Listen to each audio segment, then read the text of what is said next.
Well, welcome to the continuation of our sermon series, Easter is a Way of Life. And I want to say a special greeting to our brothers and sisters at the Sheridan United Methodist Church.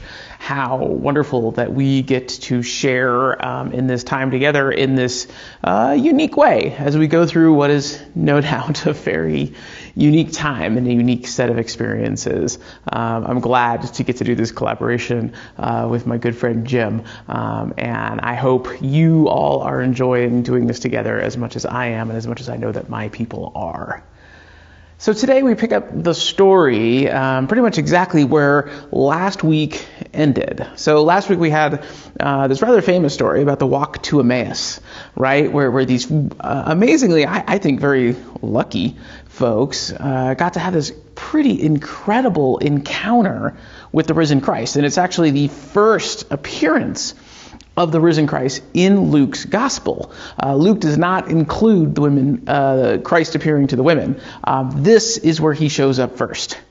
And you remember where we left off last week. The folks take off. In fact, they take off in the middle of the night once they figure out who this person that they have been wandering with is. And they go to see the disciples to tell them this great, fantastic, wonderful news. Well, this is the very next scene. They've arrived. They've backtracked the 6 miles or so, however far it was, and they've told the disciples about this amazing thing that they've seen and experienced. This idea that maybe God has done something unprecedented. That Jesus maybe isn't gone, but that somehow things are going to be different, but somehow they might even be the same, and we're not sure. And it's into all of that. If we can put our minds into that scene, we have no doubt any problems imagining that it's probably a bit chaotic and it's a bit hectic. And there are those who want to believe the story that they've just heard. Obviously, they've heard that the tomb is empty and they don't know where Jesus or his body is. So they've heard that story. Now these other people come charging in and say, no, we've seen him and he's alive. He broke bread for us. So there's no doubt some excitement, there's some concern, there's some anger, there's some, all sorts of feelings are all happening. And they're probably all happening at once. And several of them, no doubt, are happening at once in the same person. Right? There's this great line where it talks about the fact that they were both startled and terrified. They had joy, and yet they were disbelieving. Right? And my guess is the same people were having the same reaction at the same moment, both being upset and concerned, but happy and joyful and uncertain, but grateful, and all of these mix of emotions going on at once, because a situation that felt so chaotic now feels even more chaotic. And the thing that they woke up that morning knowing, that their teacher, their friend, their companion, their leader was gone. They woke up that morning knowing that was true. And now they don't know what to think. And so in that moment, in the jumble and the chaos of that moment, Jesus appears. And it doesn't say how he got there, and it doesn't say by what means. He just kind of manifests from what we're led to believe. He just kind of shows up amidst the people. And he starts by addressing them in the most important way that he can. He says, "Peace be with you." He walks into the chaos of the situation and all these motions and everything going on, all this excitement, and he's like, "Peace be with you." And there's a couple of things that come immediately to mind for the folks that are there, because they're not sure what to make of what they're seeing, right? They're not sure of who this person in front of them is. There's some quality to them that leads them to know, like, oh, this is Jesus, but what type of Jesus? Is this Jesus a ghost? Right? They actually say that. Is this Jesus a ghost? The other concern was, is this just like, is this like Jesus' reanimated body? There's also kind of the sense of like, is Jesus like a zombie now? Like, is that what's going on? Like, how do we deal with and how do we process this thing that is in front of us that is so unexpected and so out of the ordinary we don't know what to do with? And so Jesus walks into this room and he says, peace be with you. And he senses and he knows kind of the overwhelming questions that are running through people's minds at that moment. And he says, no, I'm not a ghost. Look, I have flesh and blood and bone. And then as if to prove that he's not just some like reanimated corpse, that he's not some zombie, he actually eats with them. He says, it says that he actually takes a piece of boiled fish and eats it to show that he is very much there. And he's very much there in person. And he is very much alive, though alive in maybe a little different way than he was before.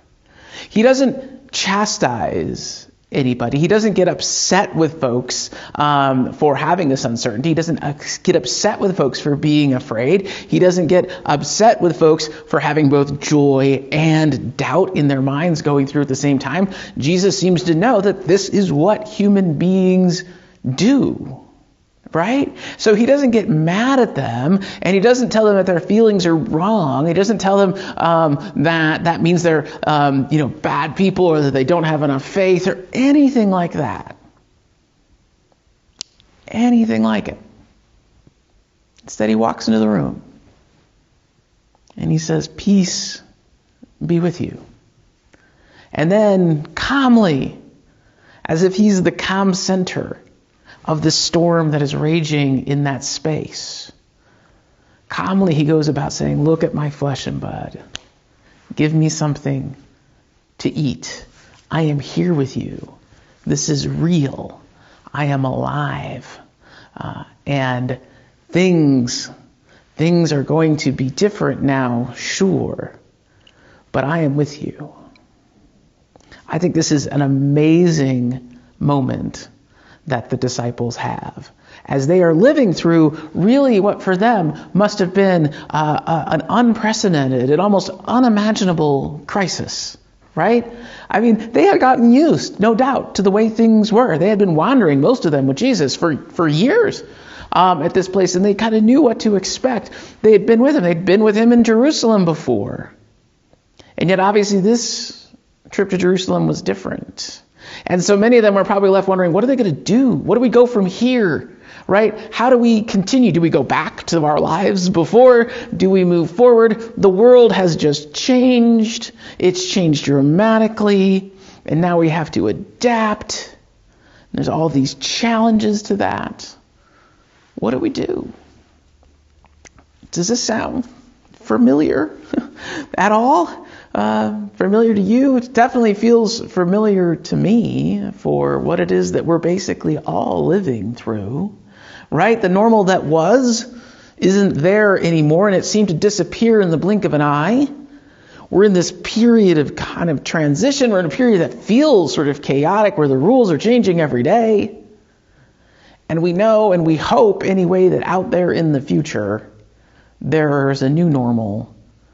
But that new normal isn't going to be the same as the old normal. And we don't yet know what the new normal is going to be.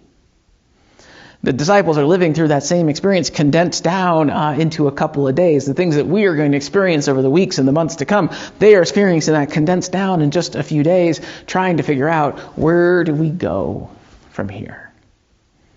And Jesus walks into that space and says, peace be with you.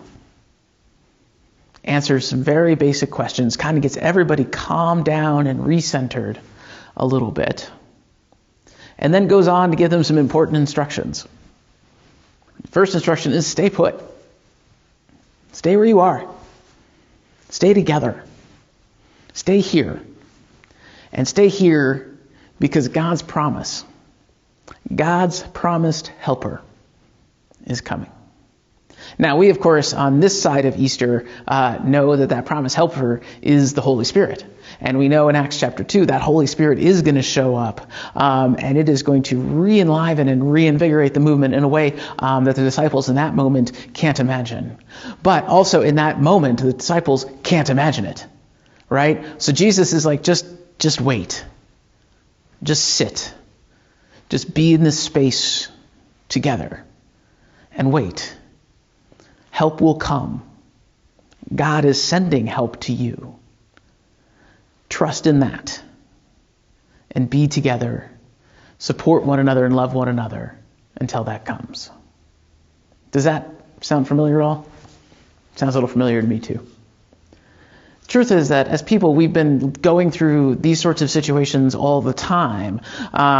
We often have found ourselves before, and in the future, no doubt, we'll find ourselves in situations that sort of feel chaotic, where they feel like there are all sorts of emotions happening at the same time, and it is leading to a real deep fear and uncertainty, and all those kind of things that jumbled up. And if we're not careful, we can get pulled into it.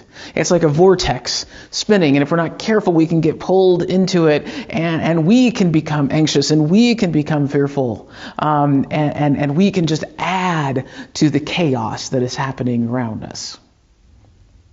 Jesus shows us a different way.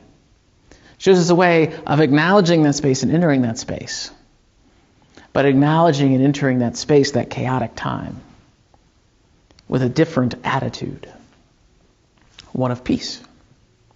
Now, some of us, no doubt, because of our jobs or our home situations or whatever, run into these situations more often than others. You know, one place that people, no doubt on almost probably a daily basis, run into these sort of chaotic, emotional, very conflicted situations is no doubt our law enforcement officers. There was one story that I encountered recently about that really struck me. It was a story, I'm looking at here, it was a Baltimore police officer actually named Angel Villaroga. And Angel was on patrol, and he encountered a man who was obviously distraught and was obviously in some sort of trouble, and wasn't quite probably seemed like he wasn't quite probably in his right mind. And as Officer Angel approached him, he realized he was also armed. He was holding a knife, and he was holding a knife sort of in an aggressive manner. And the Officer Angel was not alone. There was other people with him, but he kind of signaled everyone to kind of hold back a little bit. And he slowly began to approach the man who was distraught and holding this knife. And of course, this is all caught on body cams because a lot of officers wear those now. So you can go online and you can watch the whole thing unfold. And the man with the knife notices him, and he makes some aggressive motions towards him, and so Angel kind of backs off, and he starts to engage with the guy. He doesn't reach for his weapon, though he knows he has them; they're right there. But he doesn't reach for his weapon. Instead, he backs off, and he starts to engage with the guy, and he starts to ask him some questions about who he is and what his name is. And finally, the guy who's agitated looks at him and says, and points the knife at him. He's like, "Just do your job, man. Just do your job." And Officer Angel looks at him and is like, I am doing my job." And they have a little more of exchange, and finally the man looks at him again, and he's agitated, and he's like, "Why don't you just shoot me?" And Officer Angel looks at him and he says, "Because I don't want to." And they have a little bit more of an interaction. And then finally, Officer Angel looks at him and he says, "Why don't you just drop it, man? Just put it down, and you and I can talk." And he says, I've got kids, and I would like to go home to them tonight." And this finally breaks through the turmoil and the chaos that this man must have been obviously feeling, and something kind of breaks open inside of him. And he does it. He puts the knife down. He and Officer Angel start to talk a little bit more. And they're eventually able to get him to secure him and secure the weapon and make sure that he is safe and get him to a safe place where he can get some help. Officer Angel walked into that situation and basically said, "Peace be with you." He didn't give in to the anxiety. He didn't give in to the chaos that was happening around him, but he didn't deny it either. He didn't tell the person he was bad. He didn't tell the person that he was wrong. Because he knows, like we all know, that we all have those times in our lives where it feels like the world is closing in or maybe even caving in on us, and we're not sure what to do. Another very recent story that came up was the story of a teacher. And it was the teacher named Catherine Rilsley. Teacher Catherine, who is a teacher in the Topeka Public Schools. And like our teachers in our areas and teachers around the country right now, they are trying to find ways to teach when they can no longer have people in their classrooms. So also, much like a lot of the teachers today and the teachers in our community, they're leveraging the technology that they have at their disposal. So they're doing classroom time, but they're doing it over Zoom. So everyone's got their device and they're Zooming into these, sessions with different teachers to receive help and tutoring and also just sort of to check in. And she was on with her and a math tutor were on with a math class, a grade school math class, and they're going through the lesson and they're talking to the kids. And at one point, though, one of the kids kind of gets this kind of startled. He's obviously looking startled, and he tells his teachers through the device that he thinks there's a fire in his house. And he sees some flames. He's like, I think there's a fire here. And Catherine obviously knows that this is serious and needs to be dealt with, and she reacts fairly quickly. First, she takes the math tutor and all the other students and puts them in a breakout room. In some of this software, you can actually separate people out. So she puts them in a breakout room, and then she and another teacher on the call start talking to the student. And they say, first thing they tell him is, take your device so that we can be near you.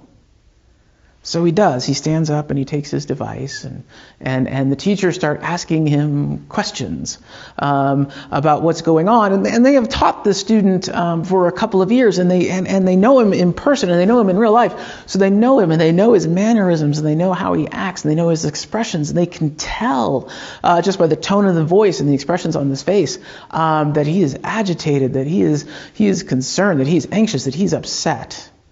So they just start asking him sort of basic questions about, okay, where are you? Where are your parents?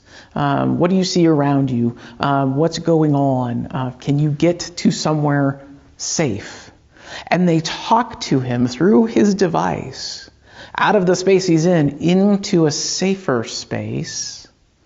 And then they continue to talk to him while obviously they're on the phone and calling 911 and doing all those things that you do. Until they can finally get him and his parents reunited, and then the fire department can come and deal with the fire. They stayed engaged. They stayed calm. They brought peace to a really stressful situation. Something that should have just been a rather probably fairly routine, and I'm sure from the student's perspective, boring time of math tutoring, turned in an instant into something else. But their love and care and concern for the student shone through what they did and shone through their actions and helped them to be that calm center that she needed, that student needed in that moment. Jesus enters the room where the disciples are, amongst the chaos and the craziness, and he says, "Peace be with you." Sometimes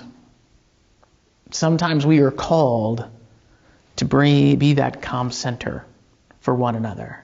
Now, sometimes we are in the chaos because it all happens to all of us. It happens to all of us. Please hear this. It happens to all of us that we get roped in and we get overwhelmed and we get sucked into the chaos and we become part of it and we become one of those people that's having all the emotions at once, and we are happy and we are sad and we are anxious and we are angry and we are mad. All those things happening all at once in a way that we're not sure how to sort out. That happens. It happened to the disciples. Jesus' chosen people, without whom none of us would be here and none of us would know the stories and nobody know the peace or grace of Christ. Probably some of the 10 or 11 most important people that God has ever used. They were in the chaos and they were in the tumult. So we should not be surprised when it happens to us. Nor should we be surprised there are times when we are called to be the calm center. We're all going through something. We're all going through something that they will literally write about in the history books. We talk about the last time that this happened in 1919 with the Spanish flu because we still remember it, because we still talk about it, because it was a really big deal. This thing we are all living through right now is a really big deal. It is something that will be written about and talked about. It will be in the history books, and we are in the midst of living through it. There is going to be chaos. There is going to be different emotions happening sometimes at the same time. There's going to be times when we feel very, very calm. There's going to be times when we feel very, very anxious. That is inevitable. But what we need to remember and stay focused on is that Jesus comes into those situations and he says, peace be with you. We don't have to wait. We don't have to wait for the help that Jesus promised the disciples. That help is already here. We already have it. It lives in us. The Spirit is with us and dwells in us. And all we have to do is remember it. Living Easter as a way of life, being Easter people, means recognizing that first and foremost. I cannot wait until we can gather again. I don't know when that's going to be. I don't think it's going to be anytime soon. I miss you. I miss seeing you. I miss us being together in this space. I grow a little weary of offering these words to an empty room and a bunch of empty pews.